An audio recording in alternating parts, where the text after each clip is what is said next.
إنك أنت التواب الرحيم. سبحانك اشرح لي صدري ويسر لي عقدة من لساني يفقهوا قولي وسدد لساني واهد قلبي بحق سيدنا محمد وصحبه وآله.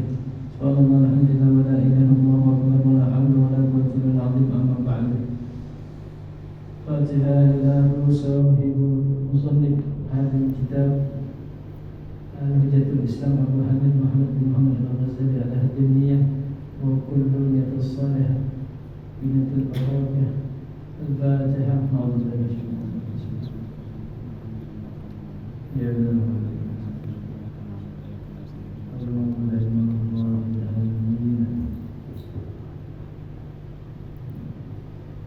Bismillahirrahmanirrahim. Alhamdulillah, segala puji dan syukur kita kepada Allah Subhanahu wa taala atas rahmat dan karunia yang diberikan oleh Allah Subhanahu wa taala. Pada kesempatan ini kita kembali membaca kitab Ayyuhal Walad yang dikarang oleh Al-Imam Ghazali. Dalam musannaf rahimahullah taala beliau mengatakan, ya ayyuhal walad, wahai anakku, selama engkau tidak mau beramal saleh maka engkau tidak akan memperoleh pahala. Begitu. Bagaimana kita akan memperoleh pahala? Maka dengan amal ibadah yang dilakukan seorang hamba, maka semua itu dapat hitungan dari Allah Subhanahu wa taala. Kalau Allah ciptakan dua tempat, surga dan neraka, berarti ada ganjaran yang namanya pahala dan dosa. Ya, kan begitu.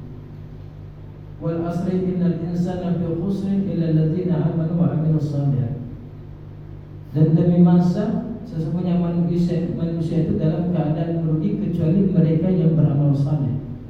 Jadi yang tidak beramal saleh maka dapat dikategorikan minal khasirin, termasuk orang-orang yang merugi.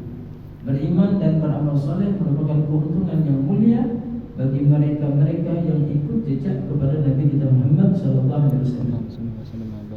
Di sini dikisahkan ada seorang kaum daripada Bani Israel.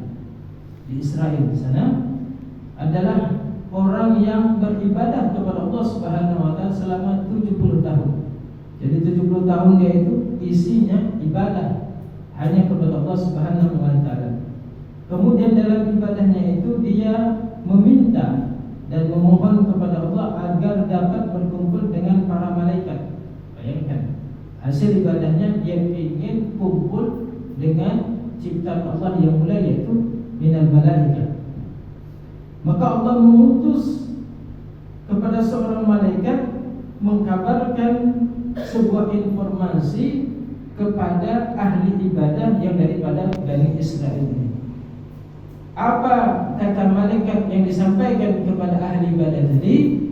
Maka malaikat itu mengatakan, hai fulan, ya, ibadah yang kamu lakukan itu tidak pantas, tidak patut untuk menggapai apa yang kau inginkan ketika engkau menginginkan kedudukan yang mulia hingga bisa mengumpulkan engkau dalam perkumpulan para malaikat. Bahkan malaikat juga mengatakan ibadah yang engkau lakukan ini sia-sia. Itu kata malaikat. Ya. Tapi apa yang dikatakan seorang hamba yang memang betul ikhlas beribadah kepada Allah Subhanahu wa taala, dia mengatakan kami ini diciptakan oleh Allah Subhanahu wa taala semata-mata memang hanya untuk beribadah kepada Allah Subhanahu wa taala. Itu tugas seorang hamba. Ya, kita bertugas beribadah kepada Allah. Wa ma khalaqtul jinna wal insa illa liya'budun. Dan tidaklah kuciptakan jin dan manusia. Yang jin angkat tangan? Tidak ada. Ya, dan manusia kecuali hanya untuk beribadah kepada Allah Subhanahu wa taala. Karena takut pas timbul saya jin bubar ya. Kembalikan semua kepada Allah. Ya. Anak ibadah, anak sholat, semuanya hanya melakukan kewajiban. Nah, kita ini sampai tidak kedudukan seperti itu. Ya. Kita hanya ingin menghadap itu Allah Subhanahu wa taala.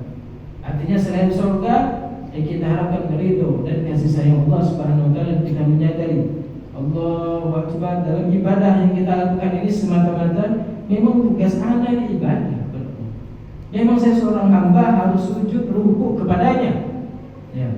Allah bagaimananya nanti itu urusan Allah Subhanahu wa taala. Kita memohon, meminta itu sesuatu yang wajar seorang hamba. Tapi inti daripada ibadah, termasuk orang Bani Israel tadi, semata-mata hanya mencari ridha Allah Subhanahu wa taala. Maka kembalilah malaikat itu kepada Allah melaporkan jawaban yang tidak disangka-sangka oleh seorang hamba tadi. Yang niatnya malaikat ini mau prank, ya, tapi gagal. Nah, hanya dia lapor kepada Allah, engkau lebih mengetahui apa yang dikatakan hamba itu.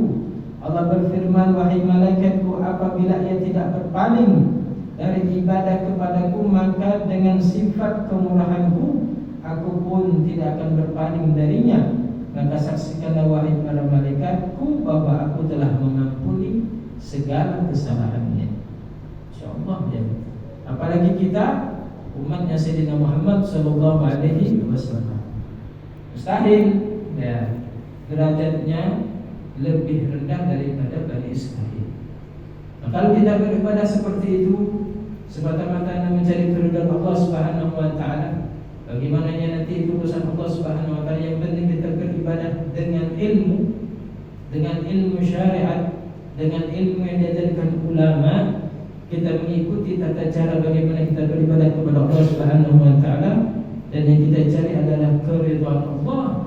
Maka insyaallah kita pun dapat kemuliaan dan kedudukannya. Soalnya Allah itu kalau sudah ridha kepada seorang hamba, apapun yang diminta, apapun yang diinginkan akan diberikan oleh Allah Subhanahu wa taala. Nah, itu